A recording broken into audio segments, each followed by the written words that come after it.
नमस्कार मित्रों, आपकी बहुत दिन से जो इच्छा थी, ख्वाहिश थी और मुझे हर दिन आपके एक आध मित्रों का इस बात का संकेत मिल जाता है कि सर हिंदी साहित्य का इतिहास पढ़ाइए।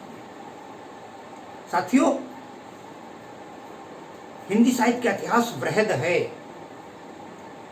लगभग 1000 वर्ष का इतिहास पढ़ाने में मैं समझता हूं 1 महीना लगेगा, जब हम रोज एक क्लास लें, अगर विस्तार से जाएंगे तो। फिलहाल हमने आज ये सोचा कि हम 4 काल हैं, 4 काल के 4 वीडियो बना दें। आदिकाल, भक्तिकाल, रीतिकाल और आधुनिक काल। आज हम आदिकाल को लेंगे आपके सामने, हल्का सा परिचय देते हुए। संक्षिप्त है भी, ये ध्यान रखिए, परेशान न होइएगा कि सर ने इतना ही बताया, इसमें तो ये भी आता है। अभी एक संक्षिप्त रूपरेखा आपके मस्तिष्क में इस बात को प्रवेश कर जाए कि आखिर ये हिंदी साहित्य का इतिहास क्या है। इस बात को जानना बहुत जरूरी है। सबसे पहले आते हैं हिंदी साहित्य का इतिहास में काल विभाजन। काल विभाजन से पहले बात कर लेते हैं। हमारा ये देश इतिहास है, जो बीती हुई बात है। ध्यान रखिएगा, देश में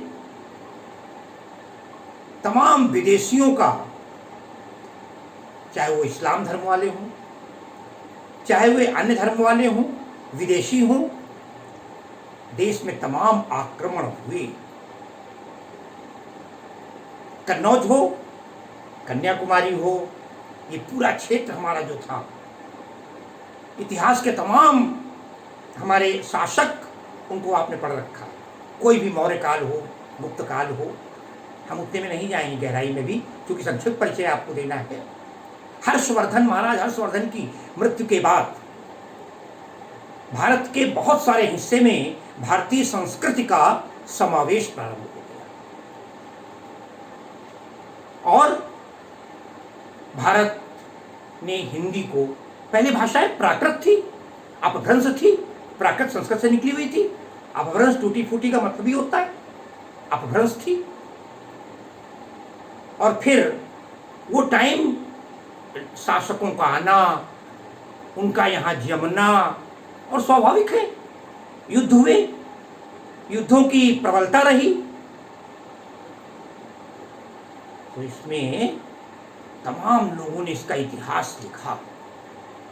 इतिहासकार भी बहुत हुए हिंदी साहित्य के इतिहास को लिखने के लिए। एक बात और ध्यान रखिएगा, हिंदी साहित्य का इतिहास है, हम ये भी कह सकते हैं कि पद्य का इतिहास है, काव्य का इतिहास है, क्योंकि गद्य का इतिहास नहीं है। गद्य बोला तो जाता था, गद्य के लेखन में नहीं मिलता था। हमारा गद्य का जन्म ही 19वीं शताब्दी में हुआ। सबसे पहले बात करते हैं इतिहास को लिखने वाले कौन कौन रहे। बहुत लोगों ने इतिहास लिखा। आचार्य रामचंद्र शुक्ल, डॉक्टर नगेंद्र, रमाशंकर शुक्ल रसाल, श्याम सुंदर दास और बहुत लोग, एक लंबी कतार रही। और उन लेखकों में आपस में मतभेद भी रहे। एक सामान्य जो उभर करके समय आया, काल निकल करके, उस हिंदी साहित्य के इतिहास को 4 भागों में बांटा गया संक्षेप में। और ये पहला जो काल हुआ, उसका नाम दिया गया आदिकाल। पहले 1 मिनट के लिए आपको हम विभाजन करते हैं, फिर हम बात करते हैं आपसे। पहला हमारा आदिकाल, दूसरा हुआ भक्तिकाल,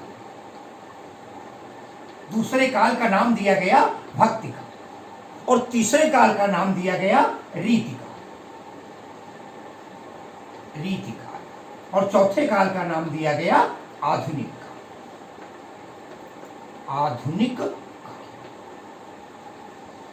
अब ध्यान दें, ये तो इनके नाम हो गए। इनका काल का नाम है काल विभाजन। काल कहते हैं समय को। इनका समय क्या था, अब मैं आपको समय के बारे में चर्चा कर लेता हूं इनसे। संवत 1050 से 1375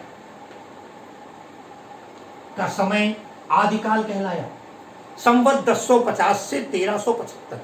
साथियों, कई हमारे विद्यार्थी और साथी शायद भटक जाएंगे और मेरे पास प्रश्न उत्तर करने लगेंगे, मैंने ये पढ़ा, मैंने ये पढ़ा।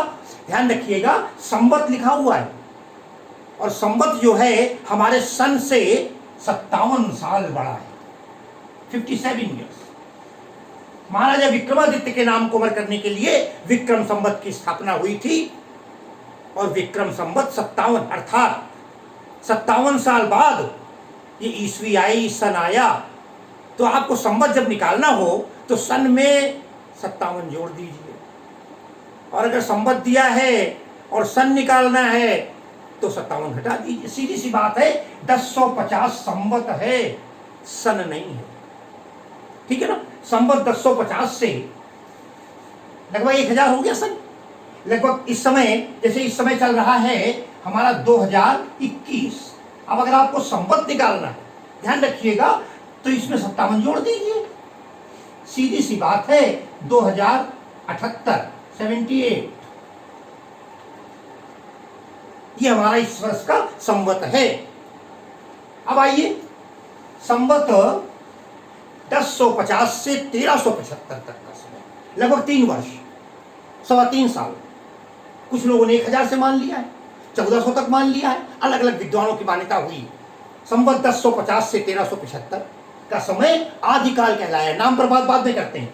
भक्ति काल का टाइम संवत 1375 से और 1700 तक का समय जो रहा वो भक्ति काल के नाम से। तीसरा आता है रीतिकाल। ये संवत 1700 से और 1900 तक का समय रीतिकाल के नाम से जाना गया। और 1900 से आज तक, ये आज तक टीवी वाला चैनल नहीं है, आज तक हम बात कर रहे हैं। 1 महीने बाद देखेंगे वीडियो आप, तो भी आज तक माने अब तक है, चल रहा है। इसको हमने आधुनिक काल के नाम से जाना। ये 4 विभाजन हुए साथियों। इन विद्वानों ने अलग अलग नाम दिया। मुझे आज बात ज्यादा नहीं करनी है आपसे, केवल मैं आदिकाल की बात करूंगा।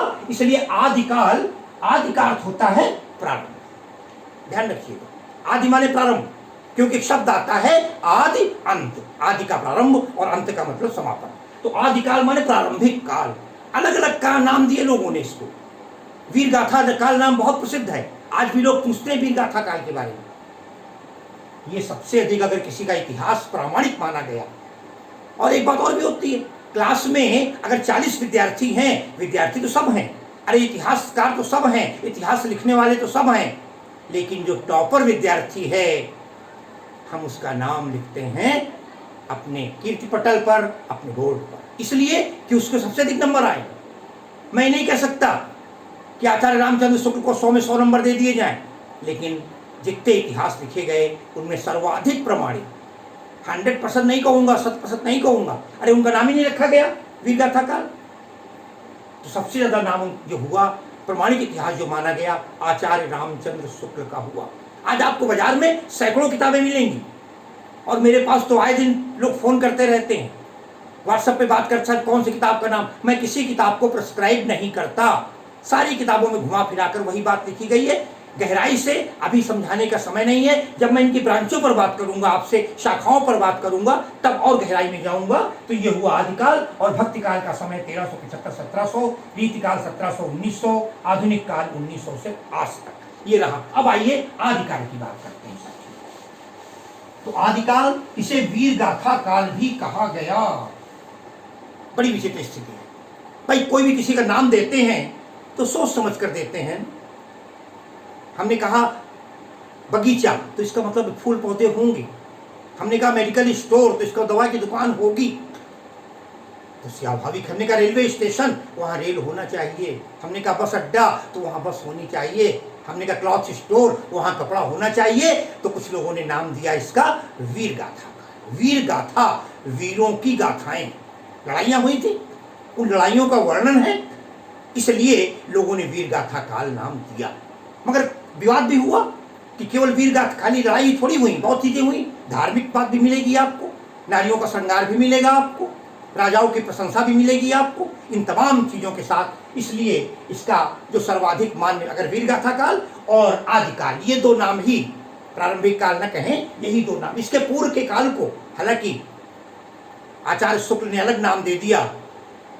तो अब हम बात करते हैं इसके बाद भाषा। साथियों, 1000 साल पुरानी बात है। उस समय हिंदी की ये रूप नहीं था। जैसे मैं आपसे बात कर रहा हूं, आप मुझसे बात करते हैं, धारा प्रवाह बात करते हैं, शुद्ध भाषा में बात करते हैं, मुहावरे अलंकारों में भरी हुई बात करते हैं, सुनने वाला प्रसन्न हो जाता है, ऐसी बात करते हैं। अरे उस समय तो बच्चा था, हिंदी शिशु थी, जन्म हुआ था, आदिकाल है, प्रारंभिक काल है। जब जन्म होता है, बच्चा 1 साल का होता है, 1.5 साल का होता है, और उस 1-1.5 साल के बच्चे से आप ये आशा रखें कि ये 5 मील की दौड़ कर ले, मैराथन में फर्स्ट आ जाए, तो कैसे आएगा? उस साल स्वाभाविक है, दिक्कत होगी। वो बच्चा लड़खड़ाता है, बोलने में, चलने में, हर चीज में लड़खड़ा, अरे सोते सोते गिर पड़ता है। कहने का आशय ये तमाम कमियां हो सकती हैं आज की तुलना में। आज हम कहें, आज अगर मैं कोई तोतली बानी में बोल दूंगा तो गलती मेरी मानी जाएगी, लेकिन जब बचपन में बोला होऊंगा तो नहीं मानी जाएगी। उस समय तो माँ इसी में खुश हो जाती है कि बच्चा ने आज पहले दिन बुआ कह दिया, दादा कह दिया, पापा कह दिया, आ दिया। तो साथियों, उस समय की भाषा को देखकर हमें घबराना नहीं है। मैं एक बढ़िया उदाहरण दे, यद्यपि अपभ्रंश और प्राकृत ये चल रही थी, उसके बाद भाषा की तमाम चीजें आई। पिंगल भाषा, पिंगल शास्त्र हमारे यहाँ था, आचार्य पिंगल का, जिसमें तमाम सारे अलंकार, रस, छंद, शास्त्रों के नियम, ये तमाम चीजें आई थी पिंगल शास्त्र से। और पिंगल से मिलती हुई एक भाषा रखी गई, डिंगल, क्योंकि राजस्थान था युद्ध के क्षेत्र में। आज भी पृथ्वीराज चौहान का वो क्षेत्र है, तो हर जगह तो साथियों डिंगल भाषा। डिंगल नाम क्यों दे दिया गया? कहा जाता है डिम शब्द जो है वो डमरू के लिए आता है। डिम शब्द डमरू के लिए आता है, और गल कहते हैं बात को। डमरू की बात का मतलब डमरू की ध्वनि, आवाज, तेज, जोश, उत्साह। युद्ध का टाइम था, युद्ध का टाइम था, राजाओं की प्रशंसाएं होती थीं, युद्ध का सजीव चित्रण होता था। तो निश्चित रूप से डिम गल, डिम डमरू की आवाज की तरह भास, क्यों जोश दिलाया जाता था, युद्ध के सैनिकों को वीरता का भाव जगाया जाता था। कहा जाता था कुछ दिन तक, कितने दिन, वर्ष 18, क्षत्रिय जीवे आगे जीवन को देखकर। उन्होंने कहा कुत्ते और सुअर तो ठीक है, इससे अधिक क्षत्रिय को नहीं जिंदा रहना चाहिए। ये जोश था, उत्साह था, उमंग था उस समय की। साथियों, एक तो आपको उदाहरण देते हैं भाषा के। देखिए आप भाषा के उदाहरण में मैथिली शरण, गलती हो गई, उस समय विद्यापति जी जो हमारे उस काल के कवि माने गए, उनका देखिए आप, एक बड़ा सुंदर विद्यापति जी का। विद्यापति जी लिखते हैं नंदक नंदन, नंदक नंदन कदम्बक तरुतर, कदम्बक तरुतर, धीरे धीरे मुरली बजाओ, समय सकेत निकेतन बैसल, समय सकेत निकेतन बैसल, बेरी बेरी बोली पठाओ, बेरी बेरी बोली पठाओ। ध्यान दीजिए साथियों, ये भाषा है। आज आप कहते हैं व्याकरण गलती है, कहते हैं नंदक नंदन कदम्बक तरुतर, धीरे धीरे मुरली बजाओ, समय सकेत निकेतन बैसल, अरे बेरी बेरी बोली पठाओ। जब अर्थ बताऊंगा समझ में आएगा। कहते हैं नंदक, नंदक जानते किसे कहते हैं? नंद अलग है, का अलग है, नंद बाबा के नंदन। नंद बाबा का नंदन कौन हुआ? नंद नंदन कौन हुआ? कृष्ण हुए ना, कृष्ण की भक्ति है। नंदक नंदन, हे नंदक, नंद के नंदन, हे कृष्ण। कदम्बक, कदम्ब के, तरु तर, तरु माने पेड़, तर माने नीचे, नंदक नंदन कदम्बक तरु तर, हे नंद बाबा के नंदन भगवान कृष्ण कदम्ब के वृक्ष के नीचे धीरे धीरे। आज आप लिखेंगे धीरे धीरे तो गलत माना जाएगा, क्योंकि धीरे में बड़ी की मात्रा होती है, धीरे धीरे। लेकिन मैंने बताया था शिशु की भाषा है, प्रारंभिक भाषा है, आदिकाल है, वहां की शुरुआत हुई है धीरे धीरे। मुरली बजाओ हे कृष्ण, तर उतर किसी पेड़ के नीचे खड़े होकर, कदम के वृक्ष के नीचे कहीं पर धीरे धीरे मुरली बजाइए और एक काम करिए। क्या बोले? समय सकेत, अरे समय पर संकेत दीजिए। गोपिकाओं को बुलाने के लिए निकेतन बैसल वो अपने घर से बाहर निकलेंगी, बेरी बेरी बोली पठाओ, तुम बार बार बोल बोल करके अपनी बांसुरी बजा बजा करके उनका मन विचलित कर। साथियों, एक और भाषा का उदाहरण देते हैं। आप ध्यान देंगे, नायिका का वर्णन है, वियोगिनी नायिका है। कहती है, कत न वेदन दिस मुहि बदना, कत न वेदन, कत न वेदन देसी मुहि मदना, हर नहीं बला, हर नहीं बला मुहि, हर नहीं बला मुहि। अद्भुत। कत न वेदन दिस मुहि बदना, हर नहीं बला मोहि, जुबती जना, जुबती जना। जरा ध्यान दीजिएगा, वियोगी नायिका है, नायक पास में नहीं है। वो कहती है, कत न वेदन दिस मुहि मदना, कत, अरे क्यों नहीं हे वेदना मुझे दे रहे हो। कौन? मोहि मदना। मदना शब्द मदन, मदन माने कामदेव। हे कामदेव, मुझे व्यर्थ में परेशान कर रहे हो, मुझे अंदर कामोद भावना व्यर्थ में भर रहे हो, कामनाएं व्यर्थ आ रही हैं। क्योंकि अरे हर नहीं, मैं का भगवान शंकर नहीं हूं कि तुम्हें भस्म कर दूंगी। हर नहीं बला, मैं अबला हूं। इस अबला को क्यों परेशान करते हो? अरे कामदेव, कहीं ऐसी जगह जाओ, उसको परेशान करो जो शक्तिशाली हो। शंकर को तुमने यहाँ पर, उन्होंने ये भी कह दिया कि शंकर को तुम कभी गए थे परेशान करने, क्या फल मिला था? कामदेव को जला दिया था ना। हर नहीं बला मोही, अरे मुझको युवती जना, युवती जानो, स्त्री जानो, और स्त्रियों पर अत्याचार नहीं होना चाहिए, स्त्रियों को परेशान नहीं करना चाहिए, नारी का सम्मान करना चाहिए। ये थी भाषा जो मैंने आपको बताई।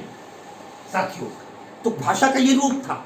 हम उस भाषा से बढ़ते बढ़ते शनई शनई धीरे धीरे आए हैं। अब देखिए आप, इसमें और एक विशेषता हुई। क्या क्या प्रवृत्तियां रही? नंबर 1 प्रवृत्ति ये रही, आश्रयदाताओं की प्रशंसा की गई। आश्रयदाताओं की प्रशंसा हुई। अब स्वाभाविक है, आश्रयदाताओं की प्रशंसा बहुत हुई। युद्धों का सजीव वर्णन हुआ, युद्धों का सजीव वर्णन, युद्धों का सजीव वर्णन रहा इस काल में। ठीक है ना? नारी श्रृंगार, नारी श्रृंगार की प्रधानता रही, कला पक्ष की प्रधानता रही।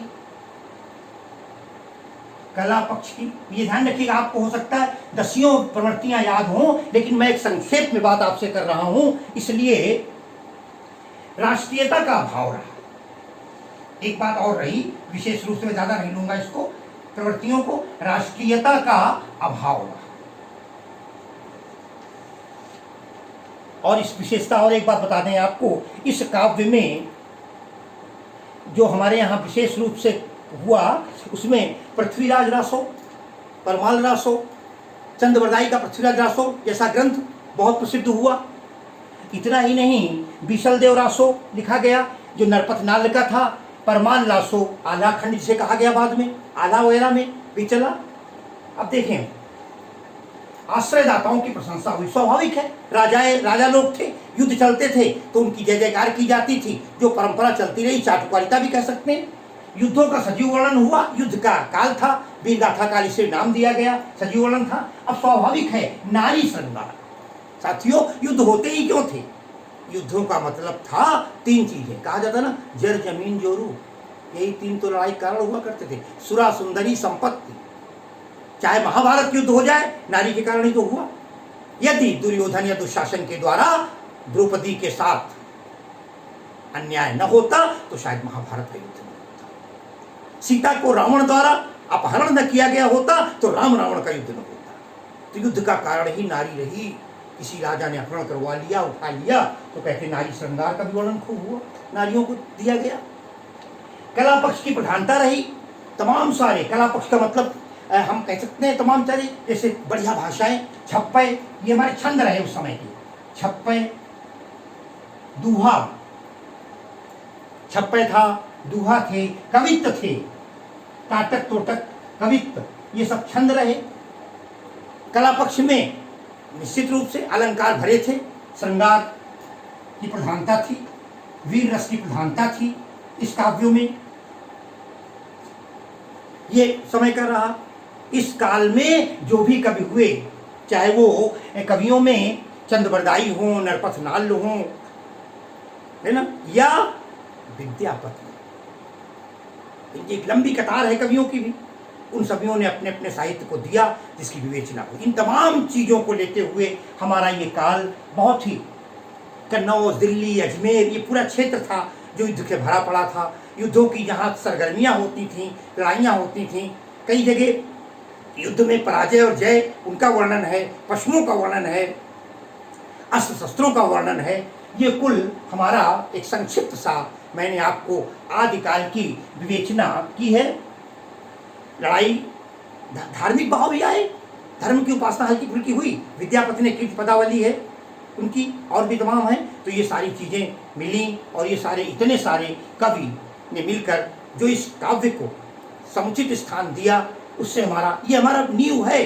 नींव में निश्चित रूप से दिखाई नहीं पड़ती। नींव में कभी कभी लोग टूटे फूटे ईंटे सब भर दिया करते हैं, लेकिन भूल जाते हैं हम कि ये जो मकान चमक रहा है, भवन चमक रहा है, ये इसके जब हम अगले वीडियो में आएंगे भक्तिकाल में, क्या बात है, हिंदी साहित्य का स्वर्ण युग कहा जाता है।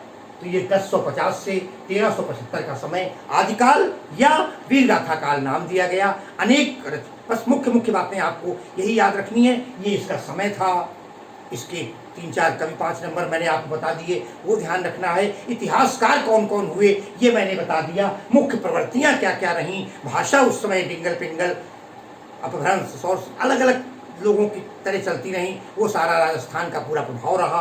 और इस प्रकार ये हमारा हिंदी साहित्य के इतिहास का पहला काल था। और इसी काल के साथ मैं बहुत बहुत शुभकामनाएं देते हुए आज अपने इस वक्तव्य को समाप्त करता हूँ। धन्यवाद।